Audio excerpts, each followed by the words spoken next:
Si tu veux une organisation qui te corresponde vraiment et que tu sois capable de la tenir dans le temps, il va te falloir 3 piliers. S'il te manque un de ces 3 piliers, c'est pas que tu vas pas réussir à t'organiser, mais tu auras toujours l'impression qu'il va te manquer quelque chose, qu'il y a un truc qui cloche, que c'est pas ultra fluide. Et tu auras beaucoup de mal à tenir ce système dans le temps puisque tu auras créé quelque chose d'un peu bancal. Il y a de fortes chances même que tu abandonnes ce système pour en créer un nouveau et ainsi de suite et ainsi de suite.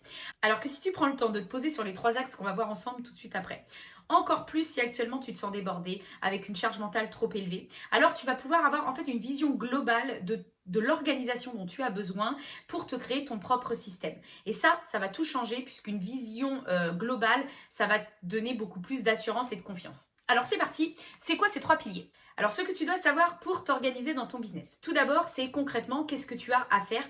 Qu'est-ce que je dois faire dans mon business? Ça, c'est concrètement les tâches qu'il faut que tu fasses, celles qui vont être utiles pour avancer dans ton business, pour le faire avancer, pour le maintenir, pour le pérenniser. Bref, tout ce que tu fais au quotidien pour ton activité, c'est quoi les tâches? Donc là, écoute, je t'invite à reposer ton objectif si c'est pas très clair. Lister toutes les actions, les tâches que tu fais, les étapes, les missions que tu fais actuellement pour ton business. J'ai fait des vidéos que je vais mettre en lien à ce propos, justement pour reprendre tout dans l'ordre pour que tu aies un peu plus de clarté. Si c'est à ce niveau-là que tu penses que ça pêche, je t'invite à regarder ces vidéos-là. Donc, qu'est-ce que tu dois faire concrètement dans ton business? C'est vraiment, là pour le coup, du pratico-pratique. C'est quoi les process que tu dois mettre en place, que tu as mis en place, la liste des choses à faire. Ok?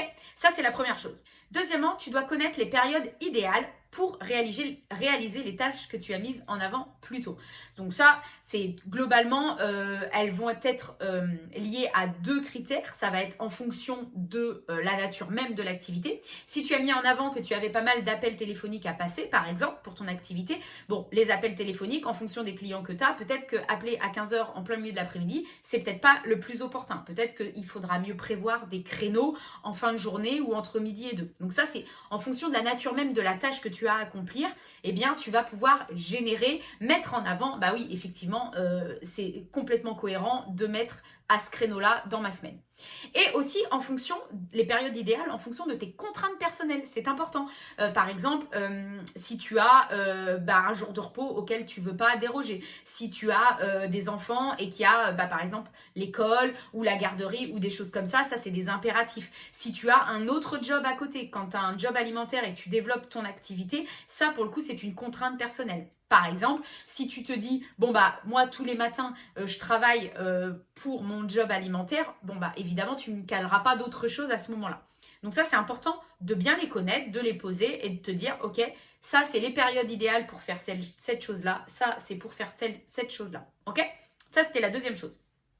Troisième chose, ça va être de te connaître toi. Et c'est hyper important, ce pilier-là. C'est toi, ça va être quoi? Ça va être de déterminer, par exemple, tes périodes d'efficacité, tes périodes de créativité. À quel moment tu te sens ultra efficace et tu pourrais abattre un travail de dingue. Et au contraire, à quel moment tu te dis, mais là, je ne vaux pas une carotte, j'ai rien de prévu, je suis plus créatif qu'efficace à ce moment-là. J'en parlais dans un de mes posts que j'ai fait sur Instagram, par exemple, moi, en début d'après-midi, si je ne me mets pas un rendez-vous ou quelque chose d'un peu plus léger, je vais avoir du mal à m'y mettre. Pourquoi? Parce que je sais que je suis fatiguée, c'est le coup de barre du midi, enfin bref, il faut se connaître. Donc, période de créativité, période d'efficacité, si tu as besoin d'avoir beaucoup d'idées, par exemple, pour créer ton contenu, à quel moment tu te sens beaucoup plus inspiré que d'autres. Ça, c'est important de le savoir, puisqu'en fonction de ça, tu ne vas pas placer les choses au même moment. Pareil, ça va être aussi important que tu puisses te dire à partir de quel moment, moi, j'arrive plus à me concentrer.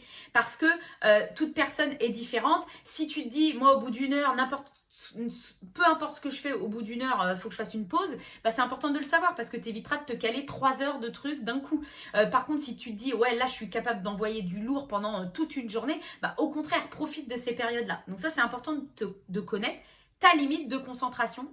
Elle tombe où, en fait? Idem, c'est aussi important par rapport au pilier de soi, de se connaître, c'est connaître qu'est-ce que tu aimes faire, qu'est-ce que tu aimes moins faire. Puisque ça, j'avais déjà fait une vidéo là-dessus aussi, sur la volonté. Ça va être de te dire s'il y a quelque chose que j'aime moins faire et qui est important, je vais peut-être le faire en premier.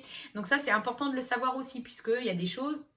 Des fois, on n'aime pas forcément trop faire. Et ensuite, il va aussi falloir que tu te poses la question, moi, sur quel support j'aime travailler? Parce que quand tu veux créer un système d'organisation, il y a 15 000 trucs qui existent. Alors, est-ce que tu es plus papier? Est-ce que tu es plus numérique? Est-ce qu'il y a des applications que tu aimes particulièrement ou d'autres où vraiment tu détestes? C'est important de le savoir. Voilà. Et en fait, ces 3 piliers-là, ça va faire une sorte de convergence, ce qui fait que ça va te permettre de mettre en place une organisation qui soit efficace. Et ça, c'est hyper important. Donc, je reprends les 3 piliers pour que tu les aies bien en tête. Ça va être de déterminer concrètement ce que tu as à faire dans ton business. C'est quoi les tâches qu'il faut que tu fasses? Ça, c'est la base. Les tâches, les étapes, les objectifs. Qu'est-ce qu'il y a à faire dans ton activité? Au quotidien, à la semaine, au mois, tout ce qu'il y a à faire. Ensuite, ça va être de connaître les périodes idéales pour chaque tâche, à quel moment c'est mieux de les faire, ou en fonction de tes contraintes, en fonction de l'activité ou en fonction de tes contraintes personnelles. Et enfin, ça va être important de faire une petite travail sur toi pour savoir quand est-ce que sont tes moments de créativité, d'efficacité, quand est-ce que tu n'aimes pas faire quelque chose, quand est-ce que quel support tu veux utiliser, se connaître soi. Ce que j'ai à faire dans mon business, les périodes idéales pour le faire et mes périodes, moi, mon énergie, mes moments. Voilà les 3 piliers pour le faire. J'espère que ça va te permettre d'avoir une vision plus claire de ce qu'il y aura à faire, de ce qu'il y aurait à faire pour réfléchir. Quel pilier, toi, tu as l'impression qui est un peu moins... comment dire, qui est un peu déséquilibré. Souvent, on sait les tâches qu'on a à faire, mais en général, la partie moi, on l'oublie un petit peu. Si tu veux faire l'exercice, au moins de clarifier tes idées, il y a un PDF gratuit que je t'invite à télécharger si tu le souhaites. Il y a la formation Productivité x7 aussi qui va te permettre là de tout reprendre dans son ensemble. Et puis si tu veux qu'on voit ensemble pour du coaching, pour que je t'accompagne et qu'on revoie toute ton organisation, écoute, tu réserves un appel. Et en attendant, je te souhaite une bonne journée. Bye!